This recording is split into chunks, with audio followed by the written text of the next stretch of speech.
So I am cooking pho. You see there's a tendon right here, the onion, and then this is a beef bone. There's also beef shank or whatnot. I am going to actually cook this in an Instapot overnight, so that way the broth is seeped in and delicious. I will be using this as the beef flavor soup. So we're gonna cook this overnight. That way the tendon's gonna be soft, and then I'm gonna drain out in the morning. I'm gonna take the beef and everything out. I'm gonna drain the pulp out of this Instapot, and then wash the meat and stuff separately, and then take the broth and then cook it into a regular pot. So this is going to be cooked and simmer overnight in an Instapot. By the morning time, I will follow up to see how the pho gonna turn out. Basically, the beef bone is at the very bottom, and then the tendon, the onion, and the beef. This is going to go in with it too, as well as for the flavor of the meat and stuff. So depending on how you actually like your pho, I'm going to actually use 2 spoons of this pho flavor, and then I'm gonna cook it overnight. Then again, I'm gonna drain the water after it's cooked. I'm gonna drain the water, and then I'm gonna put it into a different pot. With that being said, later on I will add another different water in, so that would not make the broth too salty. So I'll follow up with the update after this is gonna go in and simmer overnight in the Instapot.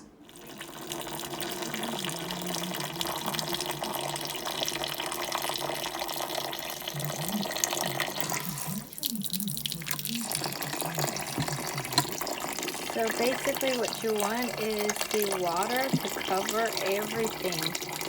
You may want to make sure that the water covers everything in the pot, so that way you can cook the meat. Make sure that the meat and tendon and the broth and stuff comes cooked. You want to make sure everything is cooked. Otherwise, you're going to end up not being able to cook the meat just right. And then the more water you have, the more broth you'll have at the end for your soup. So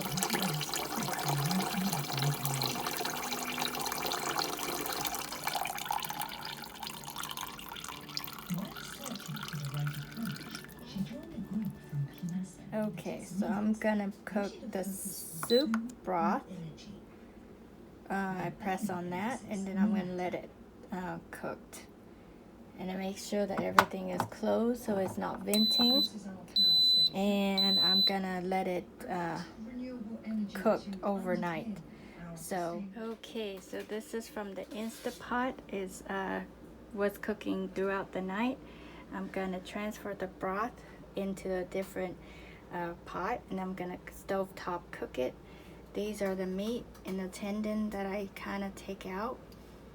So basically, we're just gonna keep the broth and not keep the bone. There's bone in here. So that's the tendon, the meat, and this is what came off of the bone.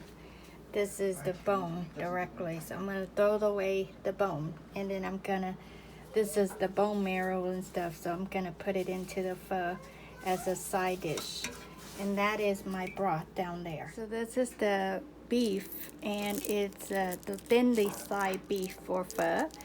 This is tripe, and so I'm gonna wash the tripe, and I'm gonna put it into the beef broth.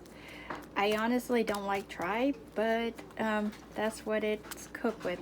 So I'm gonna prepare this. I'm gonna wash this with water and salt, and then I'm gonna wash just a little bit of this because you don't need a lot of this, and then a little bit I'll show you how I prepare my meat. Okay, so the tendon and the beef is being cooked and cut. The tripe is being soaked with salt, and now I'm just washing it So just wash it, rinse off the salt. And then I'm gonna cut it, I'm gonna slice it, and then I'm gonna put it into into the broth and cook it. Make sure I cook it well enough, so that way it's cooked. I'm gonna rinse this up, and I'm gonna cut the tripe. I'm gonna put it back in here.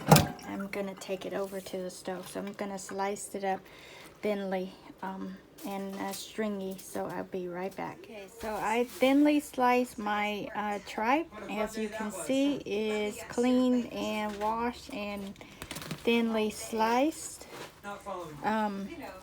Now I am also using 2 bags of cooked beef ball with beef tendon in it. Bò giò chiên gân. And it's already cooked, but I'm gonna rinse it up, and then I'm gonna put it into the broth. I'm gonna let it simmer for like come to boil, and then I'm getting ready to prepare for my my pho. So I'm gonna cook it.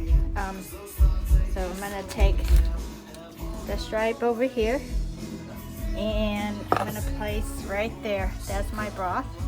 Right now it's simmering at 4, so I'm gonna turn it on to high, and then I'm going to put the tendon or the stripe in the broth, and I'm gonna let it cook.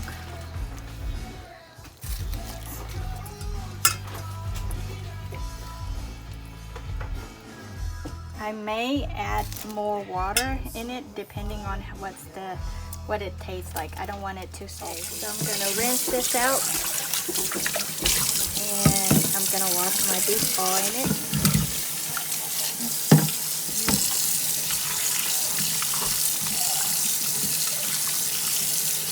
The good thing is that because it's already cooked, you don't have to cook it very much. So you're just gonna rinse it out. Who knows what's on it?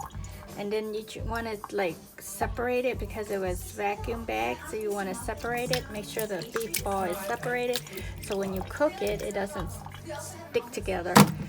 And then I'm just gonna put it back into this container and take it over to the stove.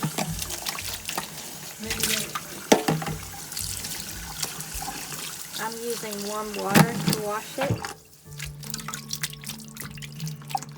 Gonna have to prepare a boil water for the noodle. So basically I'm gonna put it into the container, and that's it. So the beef ball is washed and ready to go. Okay, so I'm preparing the condiment. The cilantro came from my garden, and this came from the store. The green onions, I'm gonna chop it up finely, and then I'm gonna put it into this container, so that way when I prepare for my pho, I just put it as topping. So right now we are boiling some water for the fresh sticky noodle, which is bánh phở tươi. Once the water is boiled, I'm just gonna dump in the sticky noodle, and then I'm gonna rinse it. So my pho is boiling over there, looking nice. The tripe and the meatball has risen to the top, which means that they're cooked. Okay, so I have added this bag. This is like the ingredient that make it smell like pho. So it's like dry sour anise and dry ginger. I also add some more of the beef flavoring from the other night, because it doesn't really have any taste because it's just not enough of it. But it looks like I'm gonna let this simmer for a little bit more, and then I'm going to start putting into in my my noodle is getting ready to cook. So this is what I use: beef flavor pho soup base, and I put in some more. It comes with the tea bag for the pho too, so that's what's very convenient about it. And basically I'm gonna put the noodle in. Kind of hard to do it with one hand, but it is in. I'm just gonna give it a little stir it a little bit, make sure that the noodle is softened, and then once it's softened, then I can go and drain it and wash it. So this is gonna get cooked very shortly here. Meanwhile, I got my bean sprout and basil. These basils came from my garden, and then I've cut up the condiment, the green onions and the cilantro. The tendons has been cut up too. The beef has been cut up too. The other beef hasn't been cut yet, but I'll do that soon. Okay, so when you rinse the pho, make sure that it's soft and make sure that it doesn't smell like plasticky. I don't like the smell. So I'm gonna rinse it a couple of times with cold water. And it's cooked. It's only like a short minute or two, and then you take it out and rinse it out. Basically, I'm rinsing it, and I'm just gonna place it aside. We're gonna place it aside right over here and let it drain. And I'm gonna take this out of the bag and get prepared to make the bowl. Okay, so here's the finished product. The beef, there's bean sprout, there's the onions, and then here's the second bowl, and then here's this bowl. Now I'm going to put some basil to it, and that's the actual product. I am going to turn down the stew here. I'm gonna put in some basil, top it with basil, and top this little guy with basil too. This is for my son. Hopefully he eats it all. He's a very picky eater. But that's it. That's what it looks like. Yummy, yummy.